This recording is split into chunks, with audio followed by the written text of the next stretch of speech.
Gainesville, Floride. Une ville organisée autour d'un calendrier universitaire. Rentrées, colloques, bibliothèques ouvertes tard, couloirs de résidence où l'on se reconnaît sans se connaître. À la fin de l'été 1990, cet équilibre bascule. En l'espace de quelques jours, 5 étudiants sont tués dans la région et la ville vit une rupture brutale. La sécurité ordinaire devient une illusion. Le service de police de Gainesville résume au jour 8L, affaire comme une enquête majeure portant sur les meurtres de Sonja Larson, Christina Powell, Krista Hoyt, Manuel Taboada et Tracy Pauls en août 1990. Dans la mémoire collective, on parle souvent de résidence et de dortoir pour décrire l'atmosphère. Techniquement, plusieurs crimes ont eu lieu dans des appartements, mais el torsi-l'effet psychologique est le même. Toji Aussisesich et la vie étudiante elle-même qui semble viser, elle, intimité des jeunes adultes. Ce moment de liberté fragile où, elle, on apprend à vivre seul, transformé en territoire de suspicion. Ce haine et pas seulement la peur dans un criminel. C'est, et la peur, une brèche, d'une intrusion dans ce qui devait être le plus banal, le plus privé. Les enquêtes de ce type ont une signature sociale. Les rumeurs circulent trop plus vite que les faits. Une ville étudiante devient un organisme nerveux. Les couloirs se vident, plutôt. On multiplie les serrures, les appels, les « tu es bien rentré ?» et surtout, on cherche une histoire, qui explique. Une seule, simple, rassurante. Le cerveau humain préfère une cause nette à un chaos anxiogène. Mais Gainesville ne fournit pas ce confort. Au début, l'enquête manque de certitude publique et la pression est immense. La police locale devient agence haute d'une investigation internationale, avec une intensité médiatique rarement soutenable. Dans ce climat, les hypothèses deviennent des refuges. On soupçonne, on compare, on projette. Le regard collectif se met à filmer la réalité comme un thriller, et est précisément là que la question du documentaire naît. Quand la peur est totale, le réel commence à ressembler à l'horreur. Et l'horreur devient une grille de lecture du réel. Pourtant, il faut tenir une ligne.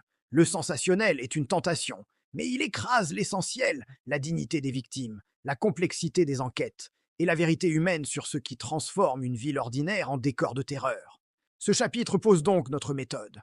Raconter l'affaire avec rigueur, sans fétichiser la violence, et examiner comment une société fabrique des récits quand elle a besoin de comprendre l'incompréhensible. Le nom associé à ces crimes est celui de Daniel Danny Harold Rowling. Selon le récit factuel disponible, il est arrêté en janvier 1991, puis plus tard condamné à mort, et finalement exécuté en octobre 2006. Ces dates comptent parce qu'elles montrent que affaire N, n'est pas restée un mythe flottant. Elle a suivi une trajectoire judiciaire longue, documentée et intensément disputée. Ce que la justice tente d'établir, ce n'est pas seulement qui, mais comment et pourquoi. Dans les dossiers publics et synthèses, Rowling est décrit comme ayant commis les meurtres de Gainesville en août 1990, lors une série d'intrusions et de vols. Il existe aussi une dimension de mise en scène, des scènes de crimes rapportées dans plusieurs sources, souvent reprises dans l'imaginaire médiatique. Ici, une prudence impose. Parler de la mise en scène ne doit jamais devenir un tutoriel ni un spectacle. Dans un documentaire sérieux, on l'aborde pour ce qu'elle révèle psychologiquement. Le besoin de contrôler la narration, de dominer non seulement la victime, mais aussi le sens de l'acte. Sur le plan psychologique, les crimes de prédateurs inscrivent parfois dans une logique D, identité de rôle. Auteur ne veut pas seulement agir, il veut être quelqu'un, un personnage. Ce désir de personnage est l'endroit où le thème horreur et réalité devient pertinent, car la culture populaire fournit des archétypes. Le tueur invisible, la ville terrorisée, l'étudiant qui ne rentre pas. Quand un individu violent est déjà en rupture avec le réel, ces archétypes peuvent me devenir des scénarios internes. Cela ne cause pas le crime, mais cela peut habiller le crime, lui donner une esthétique, une signature, une dramaturgie. Et pourtant, c'est crucial. La chronologie contredit idée simple, horreur a inspiré la réalité. Dans ce cas, Une partie majeure de la culture horrifique moderne a été inspirée par Gainesville, pas l'inverse.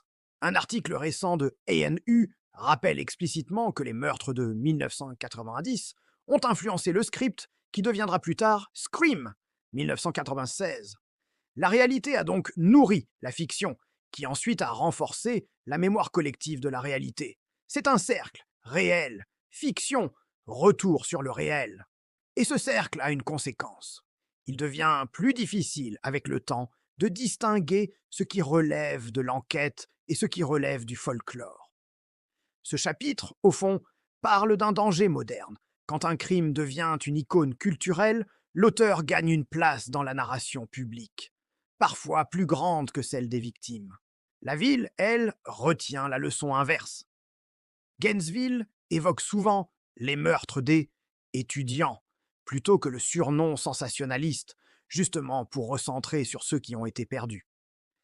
Dans une série de meurtres rapprochés, l'enquête n'est pas seulement technique, elle est logistique et psychologique. Logistique, parce qu'il faut coordonner des équipes, préserver des scènes, traiter des centaines d'informations.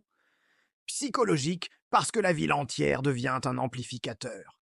Chaque rumeur ressemble à une piste, chaque piste ressemble à une certitude.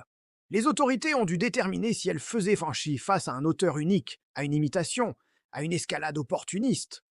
Le plus difficile, dans les premiers jours, est souvent l'absence de motifs lisibles. Sans motif clair, la peur s'étend à tout le monde et les comportements changent. À Gainesville, le fait que les victimes soient des étudiants rendait l'impact particulièrement explosif. Cela touchait une population dense, mobile et médiatiquement visible. L'Université de Floride et la communauté ont été profondément marquées, au point que des initiatives de mémoire se sont structurées au fil des années pour commémorer les victimes et la période. Techniquement, une enquête sérielle repose sur 3 piliers. Le lien, ce qui permet d'affirmer que les crimes appartiennent au même ensemble, la contrainte, ce qui limite le champ des suspects, la preuve, ce qui tient devant un tribunal. Le lien peut venir de l'approche, des outils, des traces, d'éléments de comportement. Le point clé, un profil n'arrête personne. Une preuve, oui. Dans ce dossier, la solution arrive avec l'arrestation de Rowling, janvier 1991, et plus tard, une trajectoire judiciaire qui confirme la solidité de l'accusation. Un aspect rarement raconté avec nuance est le coût humain des enquêtes médiatisées. La pression peut produire des suspects commodes. Dans plusieurs affaires sérielles, des personnes fragiles ou différentes sont exposées par la panique collective. La raison est simple, la société cherche un visage pour calmer la peur. Or, calmer la peur n'est pas résoudre l'affaire. Ce documentaire retient donc une règle, ne pas confondre l'angoisse publique et la vérité judiciaire. Enfin, il y a la dimension interagence. Le service de police de Gainesville souligne qu'il a été, agence haute D, une investigation qui a attiré une attention internationale. Gainesville Police Department. Ce détail indique la réalité moderne des enquêtes. Elles deviennent rapidement multijuridictionnelles, et la coordination devient une compétence aussi importante que la criminalistique. Ce chapitre se termine sur un point fondamental. Dans un climat de peur, l'enquêteur doit rester froid, non pas insensible, froid. Parce que c'est le seul moyen d'empêcher l'horreur de dicter le raisonnement. Un crime devient un fait historique quand il passe par le tribunal. Là, le récit se dépouille. Il ne reste que ce qui est démontrable. Dans le cas Rowling, les documents de procédure indiquent que le jury a recommandé la peine de mort à l'unanimité, 12-0, pour les chefs concernés, et que la peine a été prononcée en 1994. Cette unanimité ne résout pas la douleur, mais elle dit quelque chose. Le dossier présenté a été jugé extrêmement convaincant au niveau probatoire. La justice américaine est souvent mal comprise dans le true crime populaire. On imagine un moment de vérité spectaculaire. En réalité, le moment de vérité est une accumulation. Audition, exclusion de preuves, débat technique, choix de lieu de procès, gestion de la publicité. Les décisions et résumés de la Cour suprême de Floride sur elle et affaires existent et illustrent cette complexité. Ce n'est pas un duel narratif, c'est un long combat de procédure. Ce chapitre doit aussi répondre à la question morale. À quoi sert un procès? Au-delà de punir, il sert à nommer. Nommer les victimes, nommer les faits, nommer la responsabilité. Et, surtout, empêcher que la société remplace le dossier par une légende. Car Gainesville est l'un de ces cas où la légende a pris une forme hollywoodienne. L'influence sur Scream est souvent citée, et ANU rappelle le lien de manière explicite. Hearst Networks et MEA. Le risque alors est double. On connaît l'affaire à travers une fiction. On interprète ensuite la réalité comme si elle devait suivre la fiction. Or, le tribunal fait l'inverse. Il réapprend au public la structure du réel. Il ne demande pas qu'est-ce qui fait peur, il demande qu'est-ce qui est prouvé. Enfin, la peine capitale elle-même devient une couche supplémentaire de récit.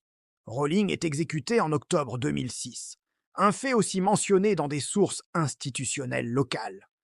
Dans un documentaire psychologique, ce détail ne se traite pas comme une scène finale, mais comme une question. La mort judiciaire clôt-elle quelque chose? Pour les proches, parfois, elle referme une procédure, mais elle ne ramène rien. Et elle ne répond jamais à la question la plus douloureuse. Pourquoi cette ville, ces jours-là, ces personnes? C'est la thèse accrocheuse de l'épisode. Et c'est une thèse qui, si on y prend garde, devient un piège intellectuel. Commençons par le fait solide. Les affaires de Gainesville a inspiré une partie de la fiction horrifique moderne, notamment l'ADN initial de Scream, selon des récits médiatiques qui retracent la genèse du projet. Hearst Networks, MEA. Là, la direction est concise et claire. Le réel inspire l'horreur. Mais il existe une deuxième couche, plus subtile. L'horreur inspire ensuite la manière dont le public perçoit le réel. Une fois que Gainesville est associé à des images de cinéma, les mots changent. Tueur, slasher, ville terrorisée, étudiante en danger. Le langage de la fiction colle à l'événement. Et quand le langage colle, il transforme la mémoire.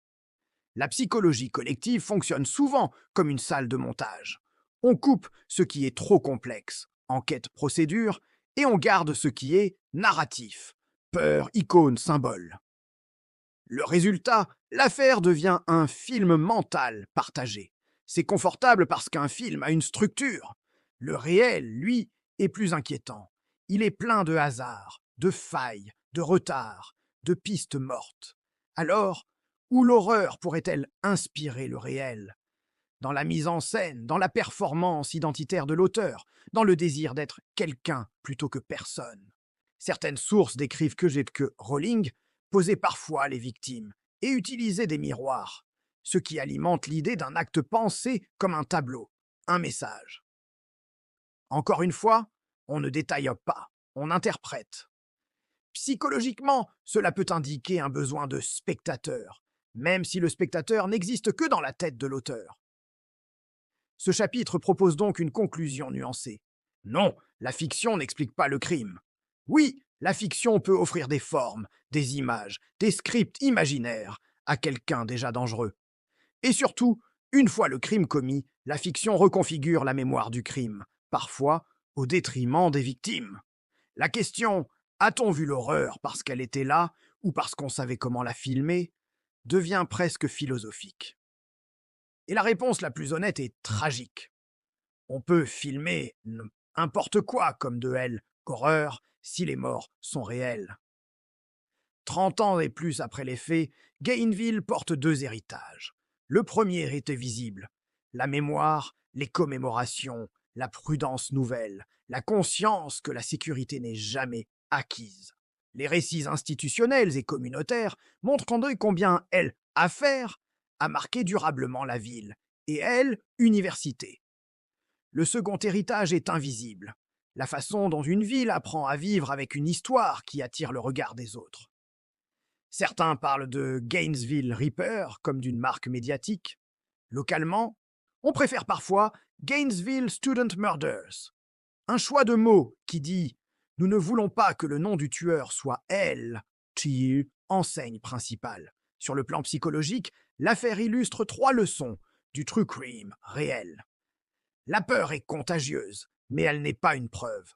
La culture peut déformer la mémoire, même quand les faits sont établis. La justice peut conclure un dossier, mais elle ne conclut pas une époque. Et voici la question qui reste, celle qui dépasse Gainville. Quand une société transforme un crime en objet culturel, que gagne-t-elle? Un frisson, une histoire, une structure. Mais que perd-elle? Parfois, le centre moral, les victimes et le devoir de sobriété. Elle, horreur, ne j'y ai pas besoin des que inspiration. Elle existe dès que elle, on cesse de protéger la vie ordinaire. Gainville nous rappelle que le vrai film N est pas dans une salle obscure, il est dans les choix minuscules. Portes verrouillées, voisins attentifs, institutions réactives, rumeurs maîtrisées, preuves respectées. Si l'horreur inspire quelque chose, ce devrait être l'inverse de la fiction. Non pas une esthétique, mais une vigilance. Parce qu'au bout du compte, le seul twist acceptable dans une ville étudiante, c'est que tout le monde rentre vivant.